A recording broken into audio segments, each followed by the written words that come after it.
مسجد کے دروازے پر پہنچا تو ایک جنازہ تھا، ایک شخص کا جنازہ آیا ہوا تھا۔ تذكر يوما كنت تعانق دمعة الفكر تناجي بسم اللہ الرحمن الرحیم۔ امام ابن جوزی رحمہ اللہ بہت بڑے محدث گزرے ہیں۔ وہ اپنا ایک واقعہ بیان کرتے ہیں کہ میں سفر میں تھا، راستے میں چلتے چلتے تھکاوٹ ہوئی تو ایک مسجد چلا گیا۔ وہاں جا کے چونکہ سفر کی وجہ سے بہت زیادہ تھک چکا تھا تو تھوڑی دیر کے بعد نیند آئی۔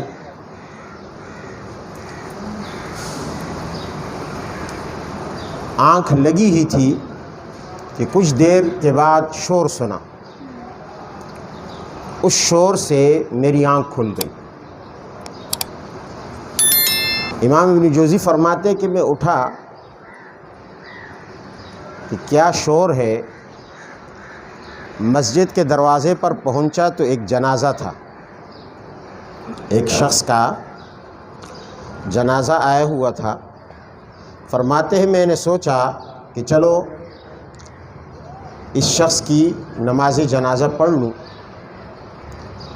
اگرچہ تھکاوٹ بہت زیادہ ہے، نیند آ رہی ہے، لیکن اجر کا یہ موقع کیوں ضائع کروں۔ فرماتے ہیں میں نے اس کی نماز جنازہ پڑھی۔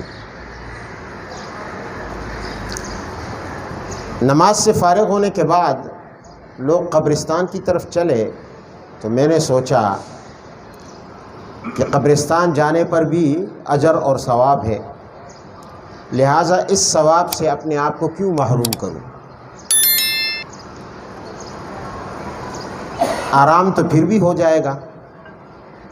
فرماتے ہیں کہ میں ان لوگوں کے ساتھ جنہوں نے جنازہ اٹھایا ہوا تھا قبرستان چلا۔ قبرستان پہنچنے کے بعد لوگوں نے اس میت کی تدفین کی، اور جب تدفین کر کے فارغ ہو گئے تو ایک ایک کر کے سارے لوگ چلے گئے۔ جو محلے دار تھے وہ بھی گئے، جو دوست احباب تھے وہ بھی چلے گئے، حتیٰ کہ رشتہ دار بھی رخصت ہو گئے۔ وہ جگہ خالی ہو گئی، صرف میں بچ گیا۔ میں بیٹھا رہا، لوگ جا چکے تھے، میں اس قبر والے کے سرہانے بیٹھا ہوا تھا، سوچ رہا تھا۔ اسی دوران میرے منہ سے یہ الفاظ نکلے کہ یا اللہ اس شخص کو میں نہیں جانتا، کون ہے، نہ زندگی میں کبھی دیکھا، نہ کبھی ملاقات ہوئی، کیا کرتا تھا کیا نہیں کرتا تھا مجھے کچھ علم نہیں، کبھی میرا کوئی واسطہ نہیں پڑا۔ اگر یہ شخص زندگی کی کسی وقت کسی لمحے اگر یہ زندہ ہوتا اور اس وقت یہ میرے گھر آتا تو جان پہچان نہ ہونے کے باوجود میں اس کی عزت کرتا، اس کا اکرام کرتا۔ کیوں؟ اس لیے کہ یہ میرا مہمان ہوتا، میرے گھر آیا ہے، اور گھر آئے شخص کی عزت کی جاتی ہے اور اس کی قدر کی جاتی ہے، اس کی خدمت کی جاتی ہے، خاطر تواضع کی جاتی ہے۔ اگرچہ آدمی اس شخص کو نہ جانتا ہو، لیکن بہرحال مروت کا تقاضا یہ ہے کہ مہمان کی عزت کی جائے۔ شریف لوگ ایسا ہی کیا کرتے ہیں، کریم لوگ، سخی لوگ ایسا ہی کیا کرتے ہیں۔ تو میرے گھر یہ آتا، جان پہچان دوستی نہ ہونے کے باوجود، اجنبیت کے باوجود میں اس کی خدمت کرتا، اس کا اکرام کرتا۔ یا اللہ تو اکرم الاکرمین ہے، کریموں کا کریم ہے، کریموں کا کریم ہے، تو اس سے جان پہچان رکھتا ہے، تو جانتا ہے یہ کون ہے۔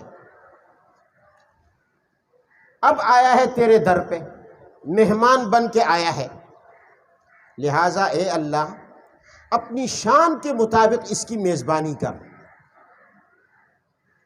اپنی شان کے مطابق اس کا اکرام کر۔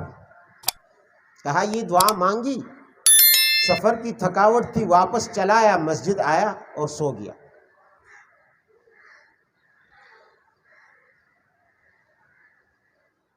اتنے میں نے خواب دیکھا، ایک شخص آ رہا ہے ایک قیمتی سفید لباس پہنے ہوئے، بہت زبردست اعلیٰ لباس ہے، اور نیند میں مجھ سے کہتا ہے انت الذی دعوت لی، تو وہ شخص ہے جس نے میرے لیے دعا کی ہے؟ میں تو اس کو جانتا نہیں تھا، میں نے کہا تو ہے کون، پہلے اپنا تعارف تو کروا بھائی۔ تو اس نے کہا کہ بھائی میں وہی مردہ ہوں جس کی قبر پر بیٹھ کر تو نے دعا مانگی تھی، تیرا شکریہ ادا کرنے آیا ہوں، خدا کی قسم تیری اس دعا کی وجہ سے، تیرے ان الفاظ کی وجہ سے اللہ نے مجھے بخش دیا، معاف کر دیا، میں تیرا شکریہ ادا کرنے آیا۔ آپ اندازہ لگائیں، بسا اوقات ایک چھوٹا سا عمل جسے ہم چھوٹا سمجھتے ہیں، اللہ کے ہاں وہ بہت بڑا ہوتا ہے، کتنا کارآمد ہو جاتا ہے ایک مسلمان کے لیے، یعنی کتنی تیزی سے دعا قبول ہوتی ہے۔ نبی علیہ السلام نے فرمایا ان اسرع الدعاء اجابۃ دعوت غائب لغائب او کما قال، سب سے زیادہ تیزی سے قبول ہونے والی دعا جو بہت تیزی سے عرش پر پہنچتی ہے اور قبولیت کی سند حاصل کرتی ہے، وہ پیٹھ پیچھے ایک مسلمان بھائی کی دوسرے مسلمان بھائی کے لیے، اور ہم جس کے لیے دعا کر رہے ہوں اسے پتہ بھی نہ ہو کہ میرے لیے فلاں آدمی نے کسی وقت دعا کی، ہم اس کے لیے چپکے سے دعا کر لیں، اسے پتہ نہ ہو، خالق کو تو پتہ ہے نا، یہ دعا اس کے لیے قبول ہو جاتی ہے۔